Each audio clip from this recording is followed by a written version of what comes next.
So it's taken me like 10 months to record this, mostly because every time I've tried, I've either dissociated, sorry, cried, or stuttered. But this is finally the story of how I broke my arm. So, first, let's set the scene, right? In February of 2025, me and my partner are still staying in a hotel. Why? We were displaced by Hurricane Helene.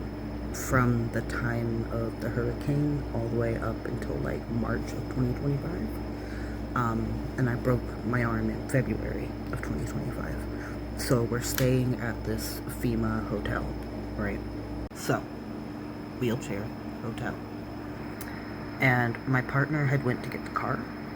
And I'm gonna put like a diagram here so you can kind of see what I'm talking about as I talk about it. I'm not sure how long I will leave it. So let's say the parking lot is in front of me and the hotel is behind me. Partner had gone around the hotel to the left to go get the car, and she had our service dog with her. The door behind me locks from the outside, so you can't get back into the hotel without your hotel key. And my partner has both the keys because we were getting ready to leave to go get breakfast somewhere. So the place I'm sitting in my wheelchair is kind of like the accessible smoking area. And I'm kind of on this like elevated sidewalk. It's like 6 inches to a foot off the ground. It's not super wide. You couldn't fit 2 wheelchairs on it, but somebody could walk beside me on the sidewalk, right? So it's a little narrow, but not super narrow. And again, it's the middle of February on top of a mountain. It had just rained ice from the sky, so everything's a little slick on the sidewalk. The roads have been salted, but the sidewalk has not. And there's this lady who's between me and the wheelchair ramp. And so this lady is to the right of me, and she's dancing and singing and having a good time. And I say hi, and we exchange some pleasantries. Turns out she speaks Spanish. And I know a little bit. I did like 6 years, so I can do like conversational. So we have some just civil pleasantries, and she's listening to music and dancing. And then I see my partner pull around, and I'm like, okay, bye. I gotta go. And I go to go around her, and she doesn't really move. And I judge the distance, and I'm like, I don't think I can I don't know, can I make that? And so I flag at her, and I'm like, hey, excuse me. I try it in Spanish. When that doesn't work, I try ASL. When that doesn't work, I desperately flail gesture and mime. When none of that works, I decide to go around her because I think, okay, I think I can make it if I just keep to this. And remember, all of this is happening so quick in here, right? My partner is she's still pulling around. Okay, here's a clip where a different version of me explains it way better than I can right now. My left wheel of the wheelchair flips off the side of the sidewalk. So I'm on the sidewalk and it goes boop. If you know anything about weight and physics and gravity, it goes like this when it tips. And so my arm is on this side of my wheelchair. And so when it tips, right, because I wasn't falling forward. I fell to the left onto the parking lot pavement. So like, if we stay in that same orientation, I would be falling this way. So completely sideways, not forward. So either way, so my arm's on the side of the wheelchair, and so this is my arm, and then this is like my body, and this is the wheelchair's armrest, right? And so we go onto the pavement, about 6 inches to a foot. And at first, I think I'm okay. For a second, I thought I was okay. I had kind of put my arm out to catch myself, and I thought I had succeeded because I was trying to protect my head. I was like, oh no, I'm going down. Protect the head, catch yourself. No, I caught myself for a second, and I don't know how to describe it. There wasn't pain, there wasn't sound, there was nothing except 1 minute my entire body and wheelchair are resting on my arm, and the next, all of it is falling through my arm.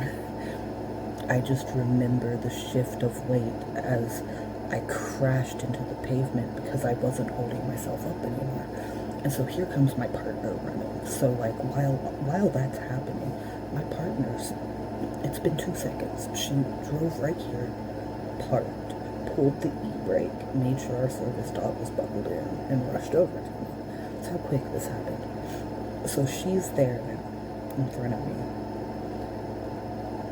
And I don't really know how bad it is yet, because there's not really pain. And I pick my arm up to survey the damage. And it just, not at the wrist, here. So I picked my elbow up like this. And then, again, not at the wrist, here. It just, and then dangled. So like I could move my elbow, but I had no control over this or my hand. Like I couldn't wiggle my fingers. It was like this didn't exist at all. And so, again, wheelchair, the legs aren't great.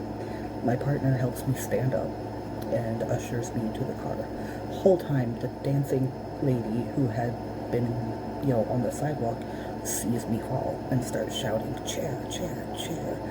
And I'm like, yeah, I know, my chair. I didn't say that out loud, but I'm thinking, yeah, my chair. My arm is broken.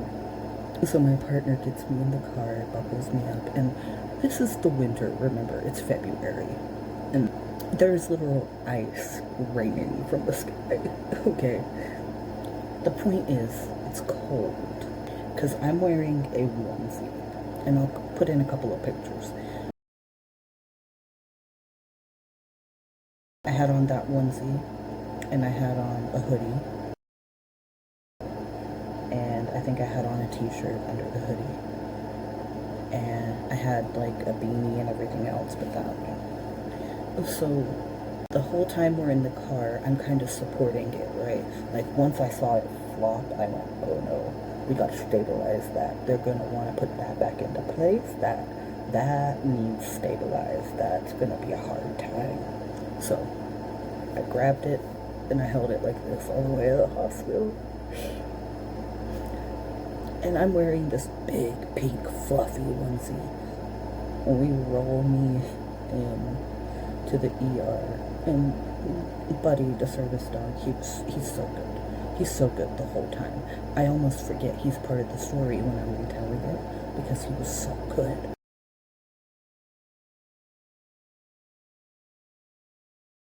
And Kat, my partner, said during the surgery, our service dog just slept in the lobby.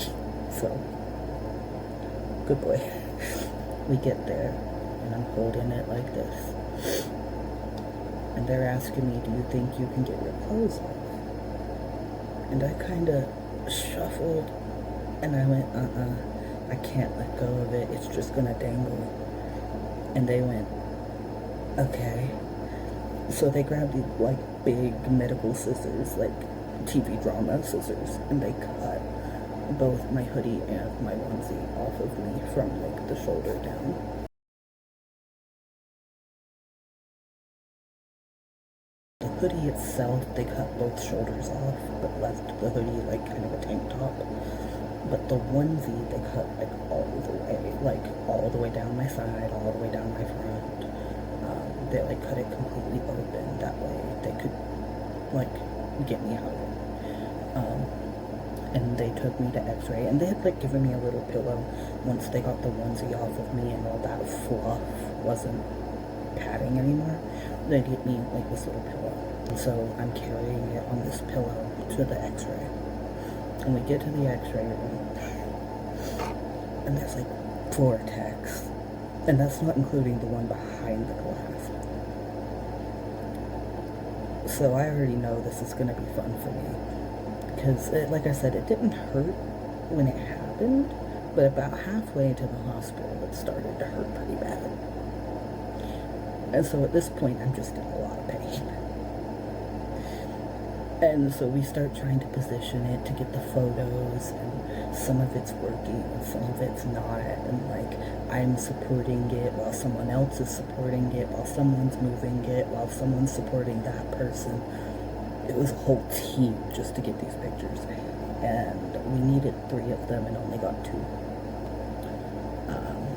So they wheel me back to the like holding room, the ER room, triage, I guess. And they get an IV started, they get some meds, they run some blood, and they're like, yeah, so it looks broken.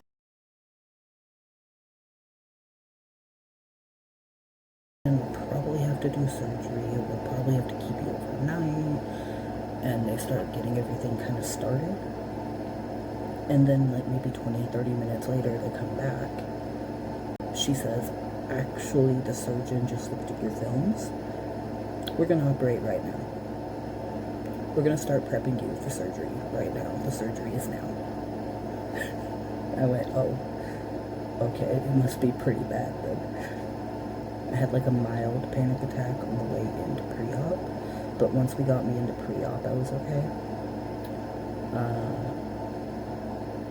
I remember the doctor in pre-op coming in to mark my arm. He's like going to mark my arm to say this is the one we're operating on. And he sees my tattoo and he reads it and he doesn't say anything like at all. He just reads it and he nods. And I woke up and he made sure not to touch it, which I think is really sweet. Like, I just wanted him to fix my arm and make sure I didn't die. So the fact that he thought enough to not mark up my tattoos it's really sweet, actually, above and beyond. So I really appreciate my surgeon for that. He did a really good job. I ended up getting 2 plates, one on each bone, because I broke both of my bones completely in half, commutated, angulated. Basically, they twisted and snapped in half. So the ulna and the radius, both just internally in half. So they had to be put back together with metal plates, and each of the metal plates has little metal screws. So I've got a couple of implants now, and no, they will not ever be removed. Sometimes after a surgery like mine, they can be, but in my specific case, mine cannot be removed. So I will have these forever.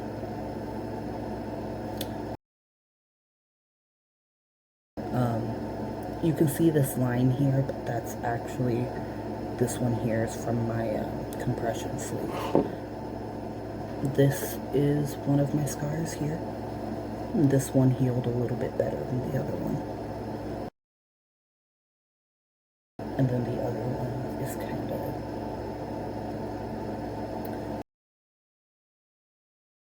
I think one of my first, like, tangential questions was, so how long did the surgery take?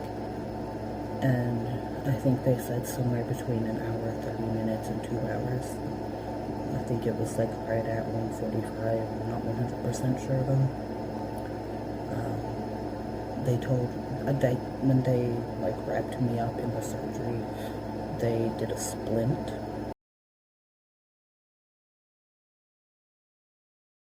Because they did staples, and I couldn't have a cast until the staples got removed. So they did a splint that was all the way up here. And they told me to wiggle my fingers as much as possible.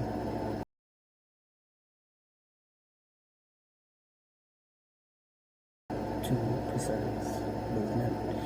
And like the first day I could barely do anything. I could barely at all. And as the weeks went by, it got better. You can see I'm kind of talking with my hands. I've learned to use a keyboard again. I've learned to use a gaming controller again. there was a period of time where I couldn't pull my pants up or get dressed or use the bathroom, and my partner ended up doing a lot of that for me. There's still a lot that I can't do. I can't do my self-injections anymore. My partner helps me with those. That's just one example. But anyway, backtracking a bit. I left in a splint, and then I went back for the staple removal after like 2 weeks.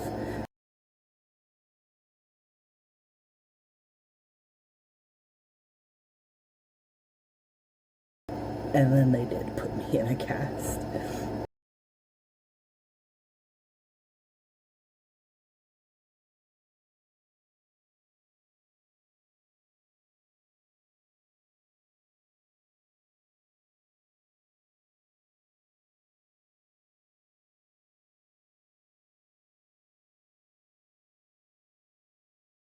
And so I had a purple cast for like another week to 2 weeks, and then they took that off. And they're like, okay, now it's just a sling. And so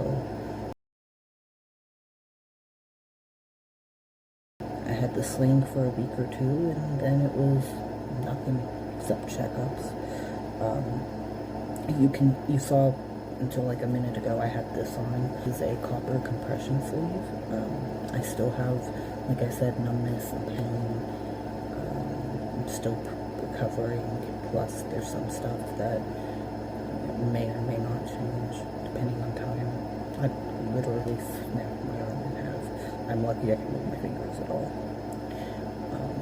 But this is copper compression, and I wear these pretty much every day. They help with some of that extra pain and nerve stuff. I've also got some like stiffer braces. I've got like an actual like carpal tunnel brace. I've got like volleyball sporting compression glove braces that come up to like right here. I've got ace wraps and lotions and all kinds of different equipment now to help with functionality. I've got like this grabber that I can use to grab things with. We're still working really hard on range of motion. I actually had, when I told them at one of my follow-ups that I still had numbness here and here, they said that I probably had radial nerve issues, and that the radial nerve was just being slower to come back than the other one. And so they got me situated with an OT/PT, and so we've been working on trying to get that back since then. As you can tell, I can kind of support my head. I've gotten to where I can sleep now. Sleeping for the first few weeks was really hard. Not just like the cast, but like the pain and getting used to the metal. Even now, I'll have days where I look at my partner and I'm like, honey, I broke my arm. And we just look at each other because, like, yeah, I have these metal plates that I can feel 24/7. It's great.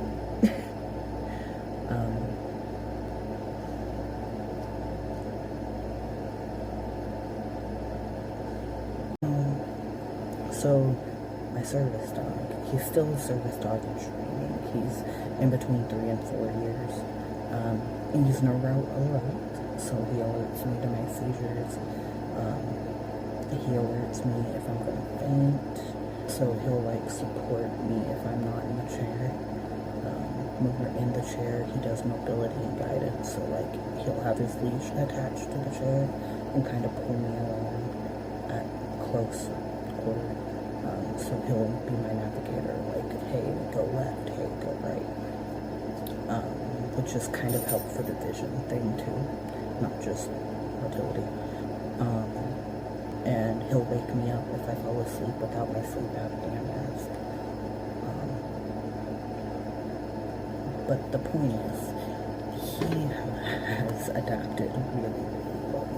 And it's so cute, because a lot of it we didn't even have to teach him. Like, there was a few things we had to make aware to him, like, hey, we have to be easy with this arm now, we can't just, but he's gotten to a point now where he only alerts me on my right side or on my back.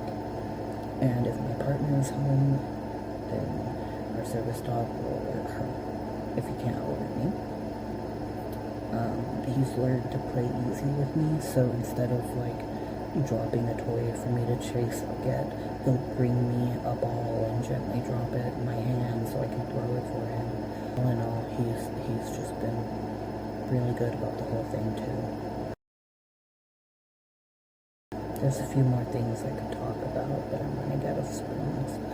I might finish this another day. I've gotten through the biggest chunk of it, but if I don't finish in a few minutes, then here's the future me. Hey, so it's a new day, and I realized that I never really recorded an outro to the How I Broke My Arm video. I kind of just dissociated and checked out at the end. I think I just kind of reached the end of how much I could really talk about. So I guess I'm just gonna leave it off at ask any questions you want to ask. Where I'm at today is still relearning range of motion, still relearning dexterity. I've still got residual numbness, loss of function, loss of range of motion. There's just a lot still going on, so not really sure where to even start. I've told the story of how it happened. Now I'm just kind of living my life with this new thing attached to me that I'm learning how to use, because it's not the same as it was before. I feel like I had to learn to walk all over again, but with my hand. Relearning to type was actually really distressing, because I used to have like a word per minute of above 100, and now it's under 80, and it makes me sad. I used to do writing, so I'm trying.